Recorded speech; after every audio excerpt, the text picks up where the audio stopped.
modelo econômico extrativista pode ter funcionado relativamente bem para muitas nações desde a Revolução Industrial, mas certamente não se sustenta hoje para um planeta que já ultrapassou a marca de 8 bilhões de pessoas, tanto do ponto de vista ambiental como econômico.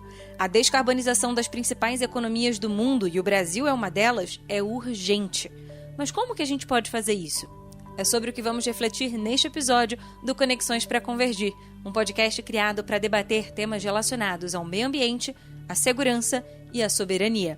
Aqui, a gente busca estabelecer conexões entre os diferentes atores dessas áreas e mostrar que a preservação ambiental é, sim, um interesse nacional. Também abrimos espaço para um debate franco e plural, levando em consideração as divergências e identificando as convergências no enfrentamento dos desafios impostos pelas mudanças climáticas. Eu sou a Gabriela Viana, seja muito bem-vinda e muito bem-vindo ao 4º episódio do Conexões para Convergir. Este podcast é apresentado pelo Centro Soberania e Clima.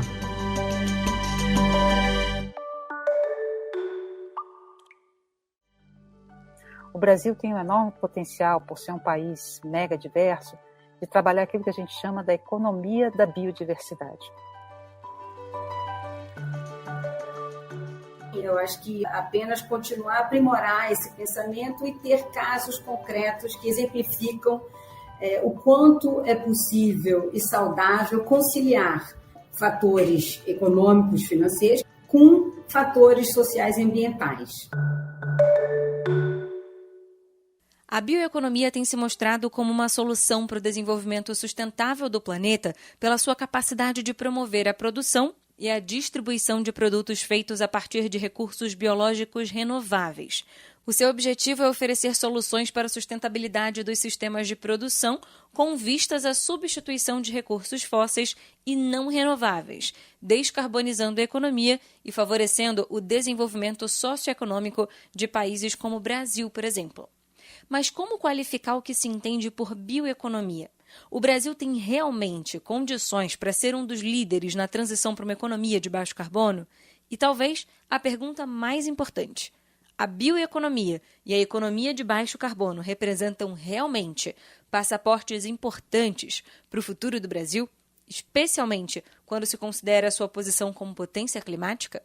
Para ajudar a gente a encontrar respostas para essas questões, eu tenho a honra de ter aqui comigo no Conexões para Convergir duas mulheres que acompanham de perto os desafios e as oportunidades da crise climática. Conversam comigo hoje Mercedes Bustamante, que é professora da Universidade de Brasília e atual presidenta da Coordenação de Aperfeiçoamento de Pessoal de Nível Superior, a CAPES. Mercedes, seja muito bem-vinda, é um prazer enorme te receber aqui.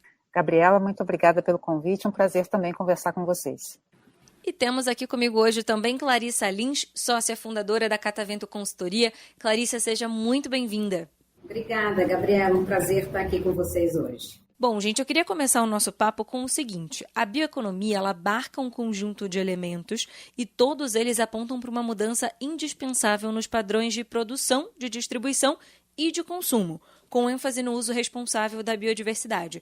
A partir dessas interfaces da bioeconomia, eu queria ouvir de cada uma de vocês, cada uma com a sua perspectiva, se é possível pensar em um novo modelo de desenvolvimento mais sustentável e que evite gerar impactos sociais, ambientais ou econômicos negativos. Você pode começar, Mercedes? Quando a gente fala hoje de bioeconomia, ela tem o potencial de abordar duas das grandes crises globais que nós temos. A questão climática e a crise da perda de biodiversidade. E essa bioeconomia ela tem sido tratada em diversas partes do mundo sobre óticas diferentes, a depender da disponibilidade dos recursos naturais. Então, muitos países, por exemplo, temperados, mas que são detentores de grandes áreas de floresta, trabalham a economia muito sob uma ótica da biomassa, por exemplo.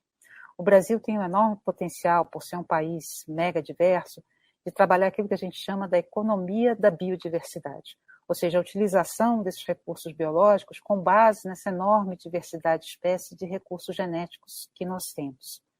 E isso interage muito exatamente com a questão climática, porque a conservação da biodiversidade, ela demanda também a conservação dos ambientes naturais, dos ecossistemas saudáveis, que são também enormes reservatórios de carbono, no caso do Brasil. Então, a gente vê aí uma oportunidade do Brasil atuar respondendo a duas grandes crises globais e, ao mesmo tempo, fazer uma virada importante na sua economia. Clarissa, queria muito ouvir agora a sua análise também sobre esse assunto.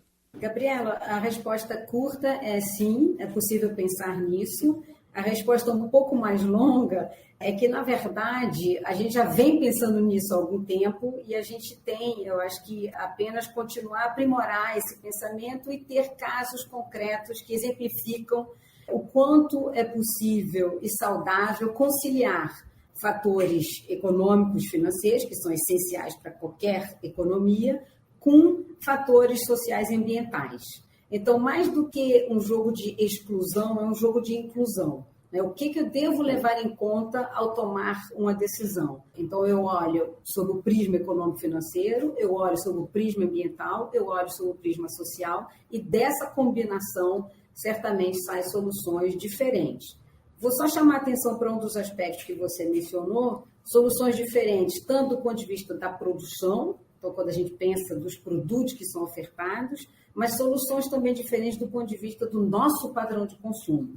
Então, tem uma grande reeducação nossa, das sociedades urbanas, desenvolvidas, sobre o padrão de consumo de bens, de produtos e serviços que estamos dispostos a consumir nessa nova concepção. Quando a gente fala de economia de baixo carbono, ele tem uma relação absolutamente direta com o tema do desenvolvimento econômico. Não à toa, as metas de redução de gases de efeito estufa que foram estabelecidas no Protocolo de Quioto em 97 para os países desenvolvidos, que eram historicamente os mais poluidores, foram fortemente contestadas. O Acordo de Paris, lá de 2015, mudou um pouco esse cenário, na medida em que obriga todos os países a estabelecer metas próprias para a redução das emissões, ainda que esse cumprimento dessas metas seja voluntário. Nesse sentido, fica a seguinte pergunta: como que os governos das economias desenvolvidas e das economias emergentes têm se posicionado nesse contexto nos últimos anos? E como que o posicionamento desses diferentes governos estabelece uma relação com questões de soberania nacional? A crise climática hoje ela é inegável e é inequívoca a influência humana sobre o clima, né? Recentemente nós tivemos o fechamento do 6º ciclo de avaliação do IPCC com a publicação do relatório Síntese, que coloca muito claramente esses pontos. Então há necessidade de uma redução drástica e muito rápida das emissões de gases de efeito estufa, e isso tem que ser um esforço global. Se entende, no entanto, na comunidade internacional que os países desenvolvidos têm uma responsabilidade diferenciada, porque historicamente contribuíram mais com as emissões e tem um fluxo financeiro hoje que permite apoiar os países em desenvolvimento para que eles construam trajetórias já em rotas de baixo carbono. Então, grande parte hoje da discussão internacional gira exatamente sobre como esse apoio vai se dar. Por quê? Porque países menos desenvolvidos em desenvolvimento hoje sofrem mais com o aquecimento global e, ao mesmo tempo, têm menos recursos financeiros para lidar com a questão climática. Então, isso envolve claramente, e tem sido, eu acho, que o nó mais difícil de desatar nas negociações internacionais, é o que se refere aos fluxos financeiros para apoiar a mitigação, que é a redução das emissões, mas também a adaptação, como os países se preparam para ter uma resposta mais resiliente aos impactos da mudança do clima. Eu gosto sempre de olhar com essa visão de futuro, né? E quando eu olho para o ranking dos países mais emissores, vamos lembrar, a China é de longe o maior emissor, né, com um número mais recentemente publicado que fala das emissões líquidas de 2020 de 15 gigatoneladas de CO2 equivalente, o Brasil com 1,7 e os Estados Unidos com 6, Índia 3,2 e a União Europeia com 3. Então, ali, só para citar alguns números, então a gente está embolado, quer dizer, a China está lá na frente, mas o resto está ali embolado, segunda, terceira, quarta, os top 10 tem economias emergentes ou não. E todos nós temos a responsabilidade. E aí você pergunta de políticas públicas, né? O que a gente tem visto claramente, quando a gente olha para o padrão de emissão global, é que a indústria de energia, né, a forma como a gente produz e consome energia, a sociedade global, responde por mais de 70% das emissões globais. Portanto, não raramente se atrela a questão climática à mudança no padrão de energia. E aí os países têm reagido de uma maneira eu diria que muito pronunciada após a guerra da Ucrânia, que colocou um elemento adicional na complexidade de transição para a economia de baixo carbono, quando a Rússia, que é um dos grandes players globais de energia, ameaça com corte de suprimento o continente europeu. E aí os países reagem mostrando, que entenderam que energia e clima também representam soberania. Nenhuma sociedade resiste em paz a viver sem energia, porque isso significa que, além de eu não ter energia elétrica, eu não vou ter transporte, eu não vou ter alimentos, eu não vou ter produção industrial, eu não vou ter paz social, portanto. Então, colocam a transformação e a migração de sistemas energéticos no cerne do seu entendimento do que é ser uma nação soberana, diminuindo dependência em excesso de uma única fonte energética ou de um único país provedor. E aí a gente vê toda a reação das políticas públicas europeias, tanto no imediato pós-guerra na invasão da Ucrânia, quanto agora, acelerando a transição para fontes energéticas de baixo carbono. Os Estados Unidos também, com o conhecido Inflation Reduction Act, procura acelerar a transição para a tecnologia de descarbonização, alocando aí cerca de 360 bilhões de dólares para isso. E a China, apesar de ser a maior emissora e grande principal consumidora de carbono no mundo, também é uma das principais locais de investimento em energia renovável, hoje dominando as cadeias de novas energias. Só para ter uma ideia de ordem de grandeza, a China hoje domina 70% da produção dos painéis solares, 60% da produção de baterias, 60% da produção de veículos elétricos. E aí a gente tem uma nova configuração do entendimento da responsabilidade de cada país para reduzir as suas emissões, do que significa soberania, centrada fortemente na maneira como vão estimular a transição para energias menos intensivas em carbono e também reduzindo o que a gente chama de overdependence, né, dependência em excesso de um determinado país ou de um determinado fronte. No Brasil, a história é um pouquinho diferente, Gabriela, porque no Brasil, nosso principal fator emissor não é energia, é desmatamento. Portanto, a nossa estratégia está centrada no combate ao desmatamento e ainda não na diversificação maciça da nossa matriz energética. Então, considerando que a gente ainda está nesse olhar para o desmatamento, a gente já pode considerar que existem ferramentas que vêm sendo criadas e utilizadas para uma transição para uma economia de baixo carbono, né? Ou é muito cedo para a gente falar sobre isso aqui no Brasil? No Brasil, Gabriela, como o nosso perfil de emissões ele está intrinsecamente ligado ao que a gente chama o uso da terra, e grande parte do nosso, infelizmente, né, das nossas emissões advém do desmatamento, que é 99% ilegal, de acordo com os dados do Mapa Biomas, o ferramental colocado à disposição do governo brasileiro e reativado, né, no governo Lula é o de combater o desmatamento. Então, a gente tem uma série de que a gente chama em economia, né, de políticas de comando e controle, que é identificar o foco de desmatamento e imediatamente combatê-lo. Tem inteligência, tem imagens, tem que reequipar os órgãos de fiscalização e controle, tem que aprimorar a cooperação entre eles, os diferentes ministérios, e é isso que eu entendo que o governo já está amplamente engajado a fazer. Quando a gente fala de setores produtivos, quais que, na visão de vocês, têm contribuído mais para a transição para uma economia de baixo carbono e ainda como que o mercado global de carbono se insere nessa transição? Você tem hoje uma contribuição que é muito importante do setor da energia, então a gente já percebe que, por exemplo, de fontes renováveis, energia eólica e solar, os preços já se reduziram, a taxa de implementação, de implantação também dessas fontes de energia, ela vem aumentando de forma significativa, mas o mundo ainda é muito dependente das energias de origem fóssil. Então é importante que a gente olhe, e isso o painel científico da ONU, né, o IPCC, deixa muito claro que nós temos opções para lidar com a mudança climática em todos os setores da economia. Para alguns setores, essa transição está mais próxima, porque ela vai demandar menos inovação, menos tecnologia, é mais fácil de ser conduzida e, de certa forma, ganha tempo para aqueles setores que vão demandar mais tecnologia, mais inovação, para que eles possam fazer a sua transição. Então, o Brasil, novamente, tem uma vantagem muito grande, exatamente porque ele pode apoiar esse esforço global com a redução do desmatamento e com a consolidação de uma agricultura de baixo carbono. São opções que a gente já tem disponíveis. E com isso a gente ganha um tempo que é necessário para o ajuste daqueles setores que demandam um investimento maior. E isso tem levado no mundo todo também ao entendimento do que a gente chama aí desse mercado de carbono, de que forma vai ser possível, né, através de mecanismos de mercado, contribuir com a redução das emissões. A preocupação que nós temos, de uma forma geral, é que isso seja transparente, que seja auditável e que gere efetivamente um benefício climático. E, sobretudo, eu acho que é outro ponto que conecta a questão da biodiversidade, da bioeconomia com a questão climática, que favoreça as populações mais vulneráveis e que respeite, sobretudo, o direito de povos indígenas e comunidades tradicionais. Então, eu acho que isso é uma pauta muito importante para que o Brasil esteja bem atento a ela também.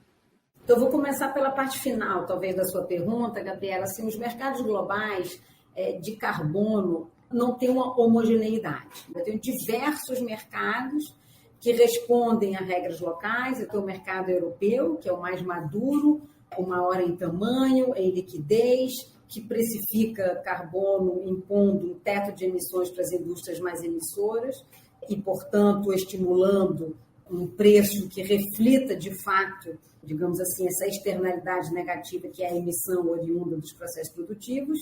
O preço bateu esse mês 100 euros por tonelada de CO2, que é considerado um preço bastante atraente para estimular a descarbonização.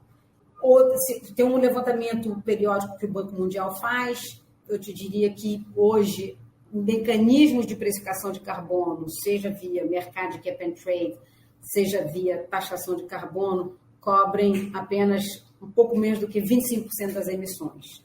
Então, a gente não pode ainda falar de um mercado global de carbono. O carbono não é ainda uma commodity tradeada lá e cá.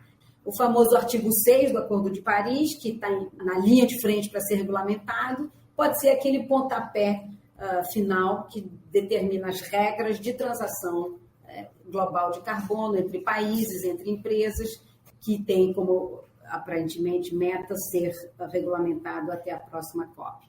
Quando você me pergunta do lado do setor produtivo, você tem as indústrias que são conhecidas como aquelas de mais difícil abatimento, que são as indústrias muito intensivas no uso de energia em seus processos, e aí você tem cimento, siderurgia, petroquímica, vidro, enfim, manufatura mais pesada, que tem em diversas regiões do mundo regulamentação muito forte para descarbonização e que, por isso mesmo, estão muito empenhadas nisso, a própria indústria de óleo e gás. E aí você pode ponderar, estão fazendo o suficiente, não estão, investem o suficiente, investem pouco, mal. A grande resposta que eu vou te dar é que a gente precisa acelerar o ritmo de investimento, a gente precisa acelerar a escala, mas que as decisões no âmbito privado precisam estar muito respaldadas por políticas públicas claras, eficientes e que estimulem esses investimentos no ritmo e no montante necessário.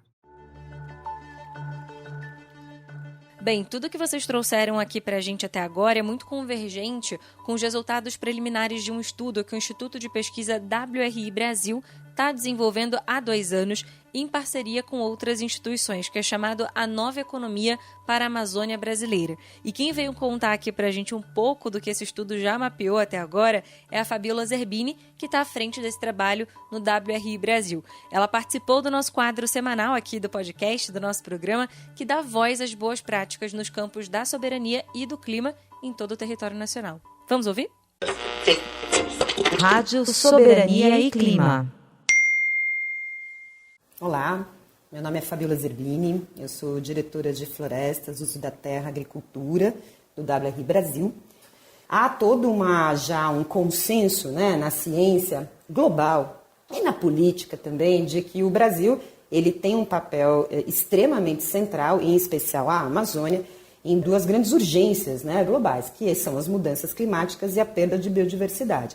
E o modelo econômico atual que a gente vê acontecendo no dia a dia da Amazônia, ele é um modelo que ainda é muito pautado num uso irracional ou num uso não inteligente de recursos naturais e acaba sendo um dos principais responsáveis pelas emissões. Então a Amazônia, que deveria ser um dos grandes apoiadores, aí vamos dizer, né, da balança positiva do carbono brasileiro, acaba sendo um dos que mais apoia aí negativamente a balança ou a pegada, né, como a gente chama, de carbono. Então, a bioeconomia da Amazônia, segundo um documento que foi lançado como uma prévia, né, vamos dizer, um primeiro produto de pesquisa, de conhecimento desse trabalho da nova economia da Amazônia, que foi em torno da bioeconomia, foi lançado em novembro do ano passado, inclusive na COP, e a gente pode dizer que, basicamente, ele tem que trabalhar muito mais processo do que produto, né? Então, como ele foi produzido, esse produto, envolvimento dos povos da floresta, as comunidades indígenas, as populações locais, ribeirinhas, quilombolas, benefícios compartilhados, então, efetivamente, que os atores que estão envolvidos no processo produtivo estejam envolvidos na tomada de decisão das atividades produtivas, mas também envolvidos, né, economicamente ao receber os benefícios dessas atividades produtivas, e todo esse conjunto esteja baseado numa premissa da floresta em pé. Então, somado a isso, todos os aspectos que a nova tecnologia ou as novas tecnologias podem trazer. Então, que exatamente os ativos da floresta possam, e da biodiversidade, possam ser utilizados em favor de uma maior, valor agregado daquele produto e que possa efetivamente gerar riqueza. Bom, a gente sabe que esse conceito precisa ser construído e ele tem que ser construído na prática. Então, muitas ações e projetos já existem, o que precisa é serem potencializados por governo, sociedade civil, setor privado, e é isso que todos nós aqui, né, estamos imbuídos e esperamos ver acontecer com mais força daqui para diante. Bom, depois de ouvir essa fala da Fabíola, eu queria ouvir a opinião de vocês sobre como que o Brasil tem contribuído para o fortalecimento da bioeconomia e para a transição para uma economia de baixo carbono na prática, pensando já em exemplo. Como que esses exemplos constituem oportunidades para o país e quais são os principais desafios enfrentados? A Fabíola trouxe também alguns atores que precisam potencializar tudo que a gente vem fazendo, e eu queria também ouvir a avaliação de vocês sobre quais são esses atores que, de fato, devem estar envolvidos para que a transição da economia de baixo carbono, na prática, seja bem-sucedida. Você tem razão que o depoimento é muito convergente, né, com os pontos que nós estamos aqui conversando, né? Eu vou pegar uma frase que eu achei bastante importante, né, que ela coloca, que é uma ênfase maior nos processos do que nos produtos, né? Então, eu acho que quando a gente pensa nessa economia da biodiversidade, né, nessa forma, em especial no caso da Amazônia, é essa atenção com os processos, né? Eu sempre falo que é preciso ter o cuidado para não fazer mais do mesmo e para os mesmos, né? Então, que seja realmente uma virada de chave na economia com base na utilização desses recursos biológicos e que permita uma distribuição mais equitativa dos benefícios que essa nova economia vem a gerar. Então, esse cuidado, essa ética no sistema de produção, das relações de trabalho, uma ética também na relação com a natureza, com o consumidor, né, na forma como isso está produzido, e que esses benefícios eles possam ser compartilhados. Então, eu acho que esse é um aspecto muito importante, porque não se trata só de você trocar o produto. Eu vou pegar agora um produto e vou diversificar em vários produtos, mas usando os mesmos processos de produção e a mesma sistema de produção que muitas vezes é excludente. Então, é importante quando a gente considera, sobretudo no contexto que foi colocado de uma nova economia para a Amazônia, a preocupação que existe sempre é como você torna a manutenção da floresta, a conservação da floresta compatível com as várias populações, por isso eu falo várias populações, porque são vários grupos diversificados que hoje coexistem na Amazônia. Então, esses sistemas hoje não são só sistemas naturais, intactos, eles são sistemas socioambientais.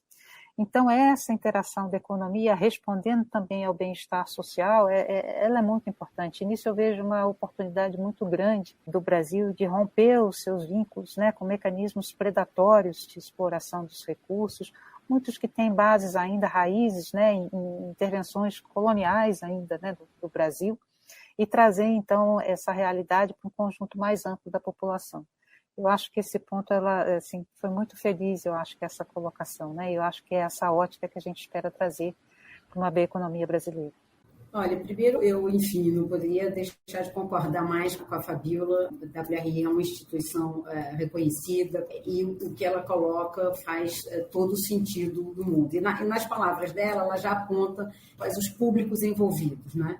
Acho que não dá para a gente falar e pensar na Amazônia sem incluir os povos da floresta, né? Tem vários estudos, não apenas da WRI, mas do Mapbioma, de novo, que eu já citei, coordenado aí pelo Tasso Azevedo, que para mim é um dos grandes especialistas, de grande referência nessa área, mas também os estudos da Amazônia 2030, que eu faço questão de citar aqui, porque para mim é uma das grandes descobertas dos últimos 2 anos, é uma pesquisa liderada aí pelo Beto Veríssimo, fundador do Amazon, e pelo professor Juliano Assunção, da PUC do Rio, Departamento de Economia, que é a minha escola, então, do qual muito me orgulho, que tem mostrado claramente todo o potencial, além de fazer um diagnóstico semelhante ao da WRI, todo o potencial que a Amazônia poderia ter. E nenhuma solução passa ignorando quem de lá vem e quem lá habita. Eu acho que, então, essa é a primeira grande mensagem. Povos da floresta, sem sombra de dúvida, atores locais, e atores locais significa setor público, governo, em todas as suas esferas, setor privado, que lá também está presente com diversas iniciativas e pode ajudar a alavancar algumas, e, sem sombra de dúvida, sociedade civil.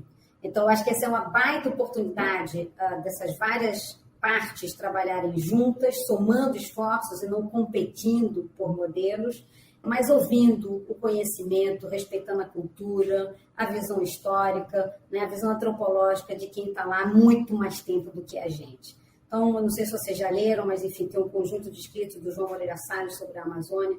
Tem uma das frases que ele cita, que é a impressão que dá, e eu tive a chance de ir para lá algumas vezes no último ano.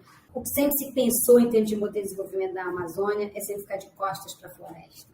E que a gente nunca procurou estar dentro da floresta, entendê-la e tirar proveito do que ela mais nos oferece, que é a sua riqueza natural, o seu conhecimento, né, dos povos originários, e, obviamente, a sua biodiversidade.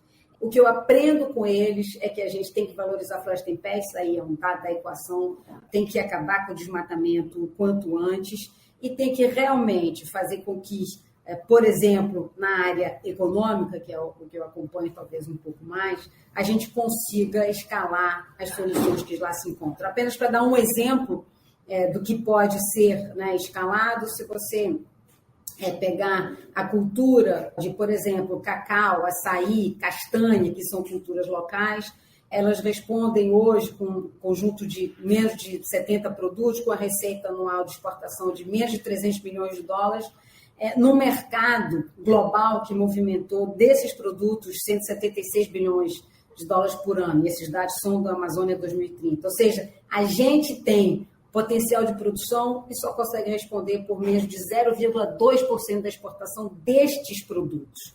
Se a gente aplicasse, né, o percentual médio de exportação do Brasil na pauta exportadora global, que é uma participação de 1,3% apenas a esses produtos, a gente poderia multiplicar quase por 1.000 a receita que hoje é gerada. Ou seja, e é claro que aí tem que ter regras sanitárias, tem que ter cadeias produtivas, tem que ter treinamento, tem que ter uma série de atitudes. Não estou dizendo que é só, né, no estalar de dedos, mas é um potencial, por exemplo, econômico, incluindo os povos da floresta, incluindo cadeias locais, sociedade local, óbvio que governos e setor privado para alavancar. E quando a gente fala também nesse assunto de bioeconomia e dessa transição para uma economia de baixo carbono, eu acho que é bem inevitável que a gente pense também na mudança que a educação, a pesquisa e a ciência, até a tecnologia, também tem na concretização desse objetivo, né? E aí eu queria entender, Mercedes, na sua visão, qual é o papel que as agências de fomento como a CAPES e o CNPq, por exemplo, podem desempenhar para fomentar a formação de profissionais e a pesquisa em temas de bioeconomia. Na sua opinião, essa pode ser considerada uma questão de soberania? Certamente, né? Eu acho que educação, ciência e tecnologia, elas vão ter papéis definidores dentro dessa nova economia, né? Já não digo nem de baixo carbono, né? De emissões líquidas zero, que é o que a gente vai precisar para manter a estabilidade climática, né? Isso implica que certos setores hoje da economia, eles vão ter que passar por um processo de transição, muitos, né, já vão perder espaço dentro dessa nova economia, e outros setores eles vão ter que ser inventados, basicamente, né? Isso implica que você vai ter que formar recursos humanos adequados para essa nova realidade, você vai ter que recuperar recursos humanos que hoje estavam em outras áreas, né, e treiná-los para novas atividades, e ao mesmo tempo você vai ter que criar sistemas tecnológicos de inovação que permitam a sustentabilidade desses processos no longo prazo. Então, esse setor, né, de educação, ciência e tecnologia, esse investimento que é hoje feito na formação de recursos humanos, numa economia que vai ter que ser baseada no conhecimento.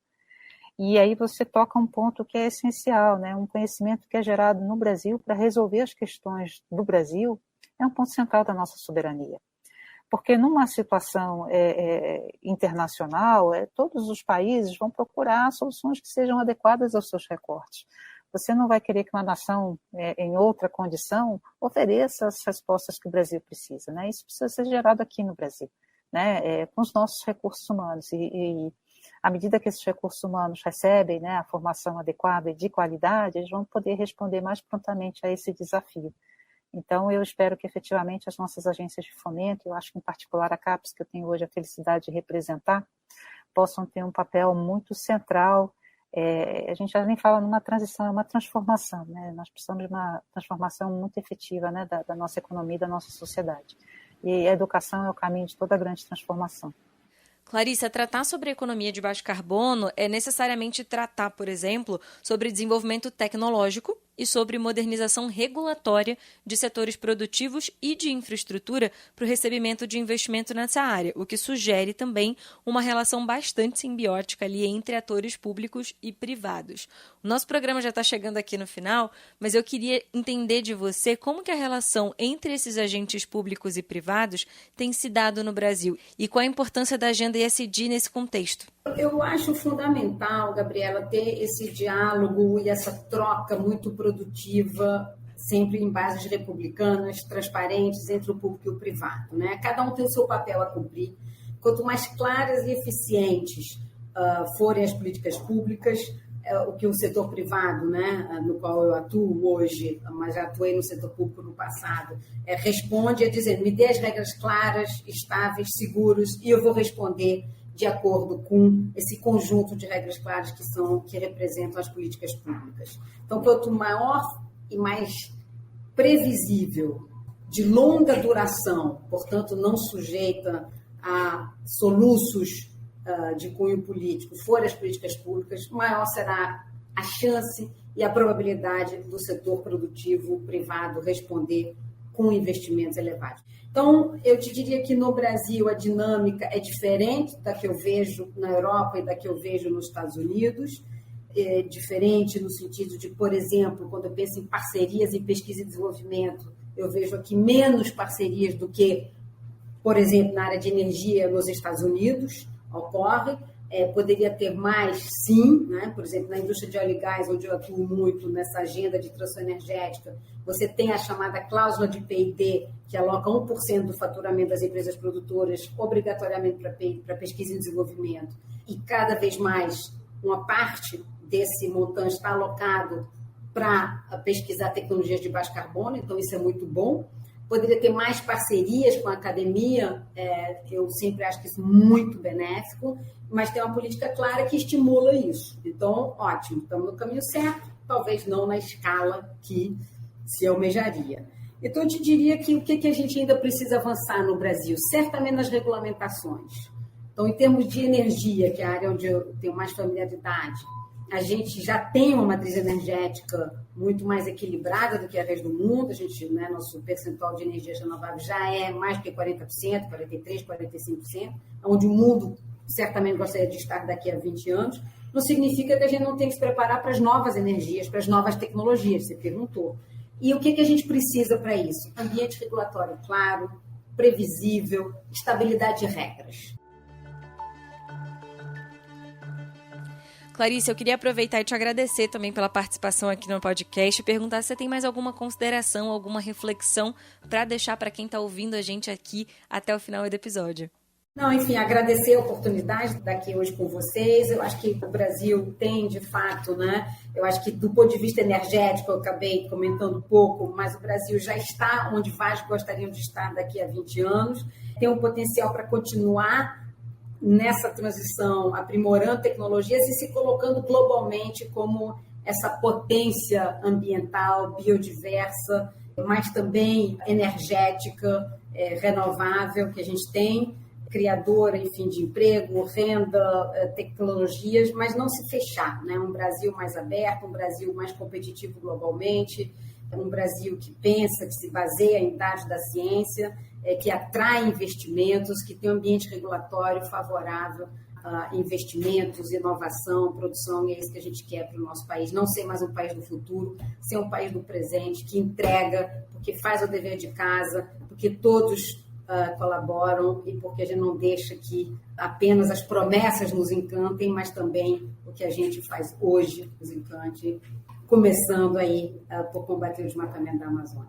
Essa é Clarissa Lins, sócia fundadora da Catavento Consultoria. Muito obrigada pela sua participação, Clarissa. Foi um prazer enorme te receber aqui. Obrigada, Gabriela. Mercedes, eu também quero muito agradecer a sua participação aqui com a gente hoje. Você tem alguma outra reflexão, algum comentário para quem está acompanhando a gente até aqui? Eu acho que a reflexão que eu trago um pouco, já que a gente falou de educação, a educação não trabalha sem a comunicação, né? Então, muito importante também esse tipo de iniciativa que traz pesquisadores, que traz cientistas, que traz membros de organizações da sociedade civil e entende que esse é um processo colaborativo em que a participação de todos vai ser essencial e o canal que conduz isso é a comunicação. Então, estendo aqui o meu agradecimento a vocês também. Essa é Mercedes Bustamante, professora da Universidade de Brasília, atual presidenta da Coordenação de Aperfeiçoamento de Pessoal de Nível Superior, a CAPES. Mercedes, muito obrigada pela sua participação, foi incrível poder te receber aqui no nosso programa. Prazer estar com vocês e pode me convidar que eu volto aqui. Pode deixar que a gente chama, tá? Obrigada. O Conexões para Convergir vai ficando por aqui com a missão de jogar luz sobre uma série de soluções sustentáveis para uma relação mais harmônica entre o desenvolvimento econômico e o meio ambiente.